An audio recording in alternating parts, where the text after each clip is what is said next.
Joining us now from the Morning News, longtime Cowboy reporter Calvin Watkins here in the Nation. How you doing, Calvin? What's going on? What's going on? Calvin, what up, bro? I mean, what's going on? Hey, you tell us, man. What can you help us with this Micah story and Jerry Jones? What is the lay of the land there? The lay of the land is, I just think they're not as close as we think they are with the contract, right? I think they're playing games with each other. So, like, Jerry says, tell your agent to call me and we can get things going. And then the agent says, well, no, Jerry, you call me, let's get things going. And then you ask Micah, why not tell your agent to call Jerry? I don't want to talk about that. So do they not like Micah each other? Jerry, I think they all like each other, but it's like, I think I wrote this earlier this week. It's like a reality show. It's just unnecessary drama. It helps you guys out because you got something to talk about in the middle of the summer, right? Oh, yeah. And it helps me out because I get something to write about in the middle of the summer. So that's what this is. I do believe at some point when we get to California for training camp that they'll get this done.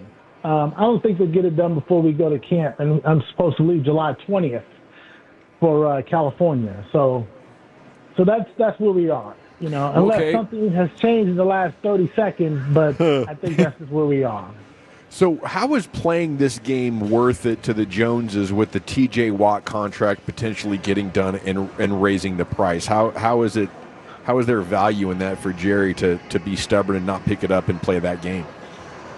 I don't know if Watt's going to get that type of money. To me, the standard is your boy Myles Garrett.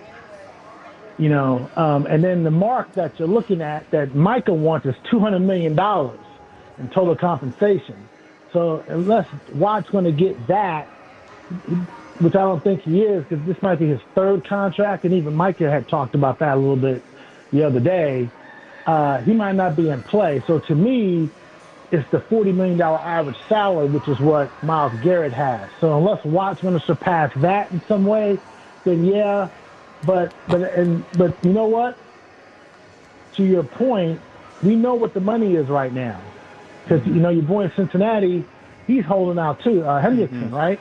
Yeah. Right. So he didn't lead the league in sacks last year, if I'm not mistaken, right? He did, yep. And they were a bad defense, and he was the best player on a bad defense, right? So, that's another story for another day. But he had a heck of a year. So you kind of know where the money is, and maybe Watt and Hendrickson are waiting on Micah. So Micah knows what the mark is. The high mark is Myles Garrett. So everything's in line for you to take care of Micah Parsons. Why they won't do this is a great mystery that I don't have the answer to. And maybe you guys do, but I don't. No, we're still searching, Calvin. Has there been any added pressure to you now having the first question at the press conferences, sir? Yeah, there's a little pressure because everyone is going to second guess the first question you ask, right?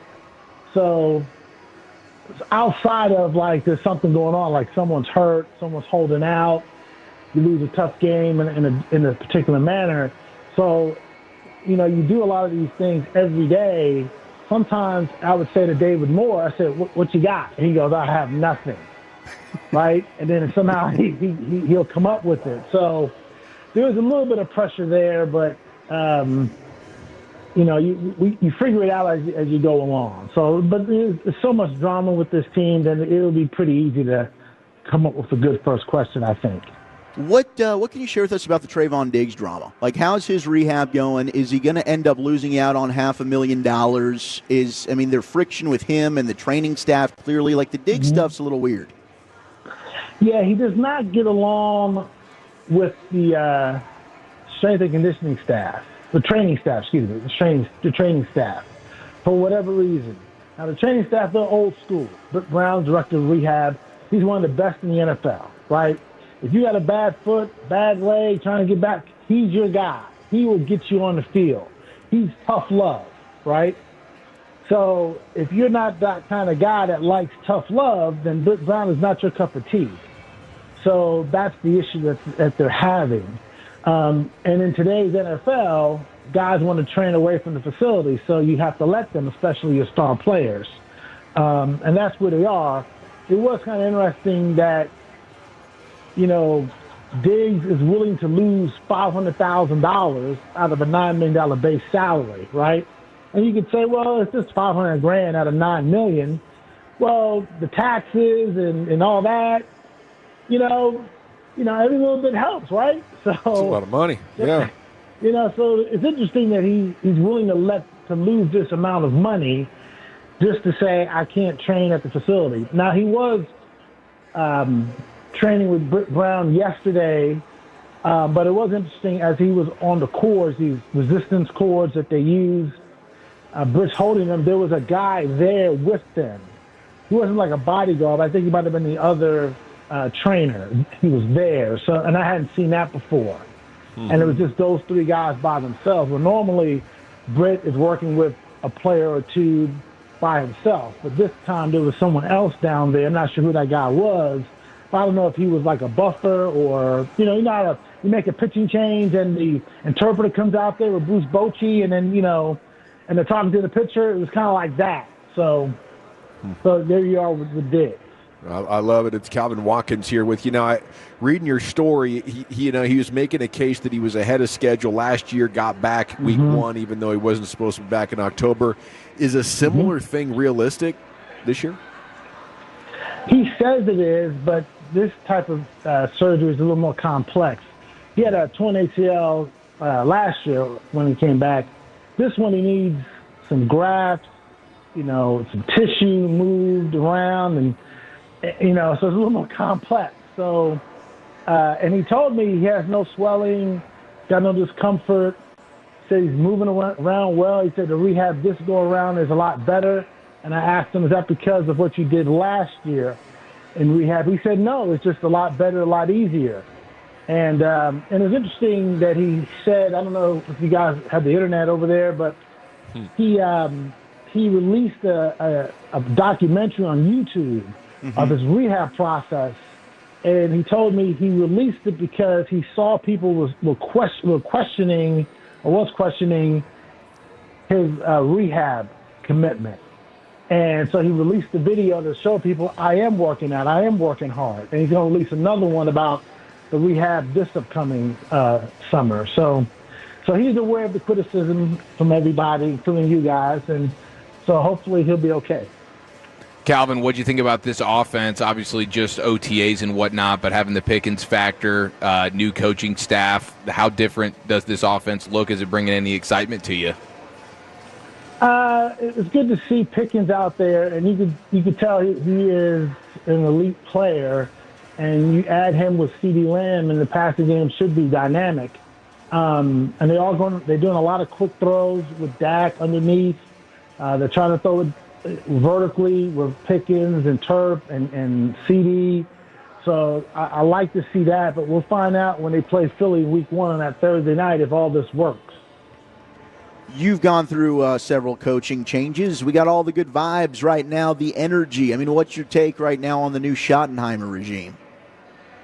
I like what he's trying to do. Everyone, I saw Pete Carroll was wrestling with the players and they're swimming, and so they all got their little gimmicks to bring everyone together, right? So this is nothing new. Shotty's not finding this under a rock and say, oh, look what I discovered. We're going to play ping pong in the locker room. Well, that's not a new thing, right? But, and I'm not knocking it, I'm just saying that this is nothing new, but I think it's a good thing that Shotty is trying to bring some chemistry to the team, and he wants everyone to bond and be together. I think that's why he asked Micah in the offseason, hey, I need you to come to the first day of offseason workouts, because it means a lot to me and it means a lot to these guys that you're here. And Micah said, okay, I'll be there, right? Micah's locker was moved closer to Dak Prescott's to help Micah be a better leader. And who's a better leader than Dak Prescott, right? So some of the things that Shotty's doing I really like, and he knows this better than anybody.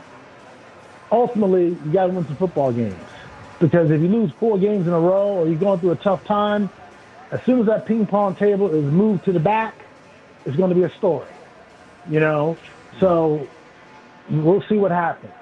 I love it. Calvin Watkins here breaking it down here from the morning news with you. Now, how 100% is Dak? Can he be the athlete that was runner-up MVP in 2023 coming off that avulsion fracture? I think so. He's moving around pretty good. He's bigger in his legs, and he said that was because of the rehab work he was doing. He feels good. He's a little grumpy when you say he's injury-prone because he said, look, I broke my thumb hitting a helmet. That's not being injury-prone. And I said, well, you get hurt every other year. So, but hey, that's our little thing, right? So I got your back. He is at this point. I mean, I don't feel more comfortable about Dak right now than I did about Tony like in 2015. That's a good example there. I like that. But Dak is healthy. I've always liked Dak as a quarterback. But this is year 10 now. Yeah.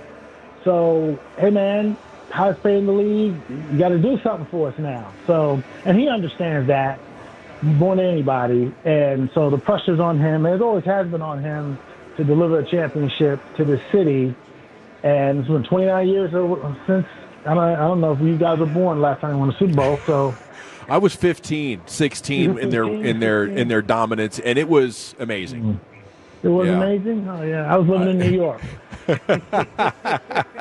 What's going on? You guys about to poach Jason Kidd? What the hell, Calvin? The Mavericks told the Knicks, nah, man, we keeping Jay Kidd. So, I don't know, we're going to hire Joe Torre. We're going to do something different outside the box. Hey, what's this about Mingo? Is he really going to put it together? I mean, like the catch percentage throughout his career is so low. I thought this was another failed trade, but he's turning some eyes there at the Star. Huh? Yeah, he's looking pretty good. He is. It was tough to get traded last year, right? And his head was spinning. He's used to playing three positions, and then he put him on the X and the outside. That's the position he's playing now. He seems to be a lot comfortable with Dak Prescott. And he had noted that, hey, he had two different offensive coordinators, three different head coaches, two different quarterbacks in 2 years. So there's so much going on. And now here he is in Dallas with the same quarterback, in a sense, Dak, until he got hurt last year, right? And, the coordinators changed here, but I think he had a full offseason. So we'll see if he was worth that fourth-round pick. You know what I'm saying? Because before they had the Pickens trade, it was like, is Jonathan Mingo the number 2 guy wide out? Or is it Jalen Tolbert? And now as you get Pickens, now you can say Mingo can kind of slide in there with Tolbert as a 3-4. You might have an okay receiving core. What's the position that you're most concerned or you still have the biggest questions about between now and training camp? Running back and cornerback. I don't know who the starting running back is going to be. I think it's going to be a committee, and Javonte Williams is the lead of that committee. And might have Miles Sanders, and they got Blue and that kind of thing. So I'm not sure how that's going to play itself out.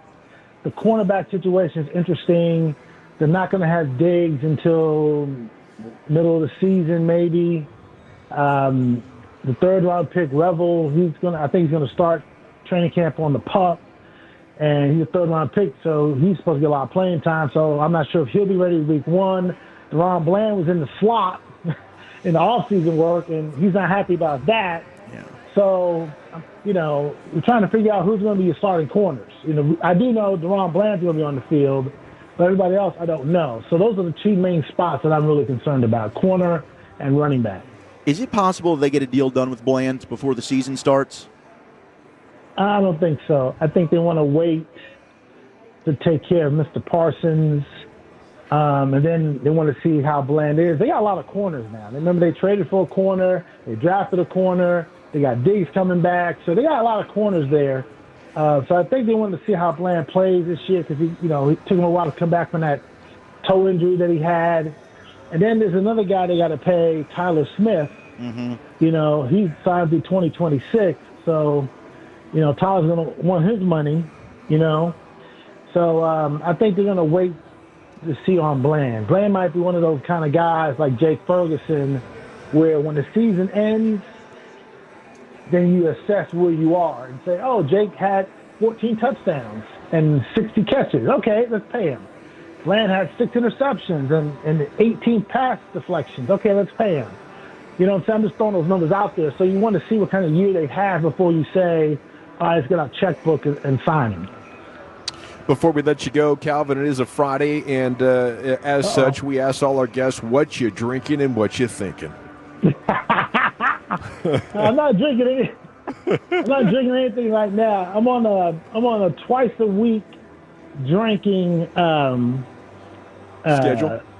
Schedule. Yeah. He's ball sacking us. Did you say binge? I don't believe you.